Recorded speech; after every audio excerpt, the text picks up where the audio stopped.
बिस्मिल्लाहिर्रहमानिर्रहीम। अस्सलाम वालेकुम नाजरीन। जैसा कि नाजरीन आप सब सऊदीया में पिछली तमाम तर पाबंदियाँ जो लगी हैं वो सब जानते हैं।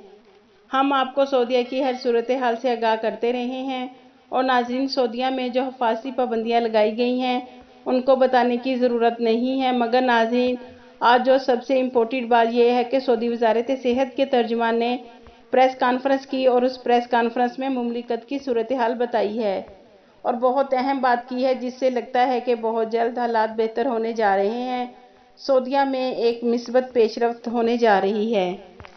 सऊदी वज़ारत सेहत के तर्जुमान डॉक्टर मोहम्मद अब्दुल आला ने कहा है कि हम लोग सऊदी अरब में मामूल की ज़िंदगी बहाल होने के करीब पहुंच चुके हैं।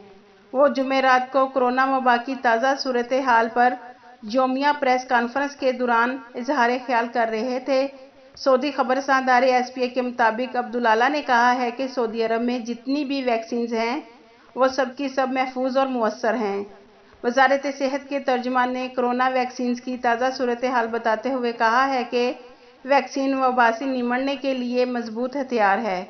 हम लोग मुमलिकत भर में कोरोना के केसेस में तब्दीलियों का जायज़ा आंखें खोल कर ले रहे हैं। सूरत हाल मिस्बत है। हिफाजती तदाबीर की पाबंदी की बदौलत बहुत जल्द मुश्किल सूरत हाल से निकल आएंगे। नाजरीन सऊदी वज़ारत सेहत के तर्जुमान डॉक्टर अब्दुल आला ने कहा है कि सऊदी अरब में बहुत जल्द हालात बेहतर होने जा रहे हैं, क्योंकि नाजरीन वैक्सीन से कोरोना वबा से निपटा जा सकता है और ये सबसे महफूज हथियार है और सऊदी अरब मामूल की ज़िंदगी बहाल होने के करीब पहुँचे गए हैं।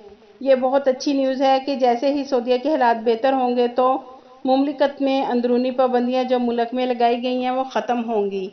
और नाजरीन हमने आपको इसलिए 2 दिन से कोई अपडेट नहीं दी क्योंकि सऊदीया में वैक्सीन की 25 दिन की मुअत्तली के बाद दोबारा 15 फरवरी से मुमलिकत में वैक्सीन के आ जाने से वैक्सीन सेंटर खोल दिए गए थे और हम इस इंतज़ार में थे कि वैक्सीन लगने से सऊदी वज़ारत सेहत अपनी आज की प्रेस कॉन्फ्रेंस में सऊदीया की क्या सूरत हाल बताते हैं।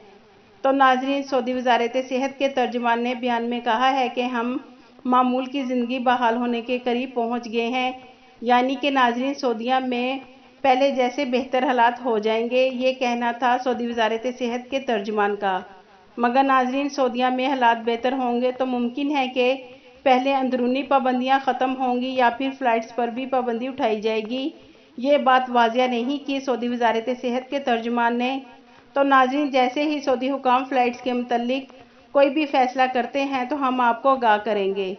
लेकिन नाजरीन एक बात मैं आपको वाज़िया कर दूं कि अभी सऊदी हुकाम ने फ़्लाइट्स के मुतल्लिक कोई फ़ैसला नहीं किया कि फ़्लाइट्स कब बहाल होंगी और ना ही प्रेस कॉन्फ्रेंस में कुछ बताया है। मगर याद रखें नाजरीन वज़ारत सेहत ने जुमेरात को जारी करदा बयान में बताया कि गुज़िश्ता 24 घंटों के दौरान कोरोना वायरस के 327 मरीज सामने आए, जिसके बाद मुल्क भर में भी मरीजों की कुल तादाद 3,74,029 हो गई है। ये थी नाजरीन अब तक की अपडेट। मज़ीद अपडेट रहने के लिए बसमा न्यूज़ को सब्सक्राइब कर दें और बेल आइकन को प्रेस कर दें ताकि हमारी हर नई वीडियो आप तक बआसानी पहुंच सके। आपके कीमती वक्त का शुक्रिया।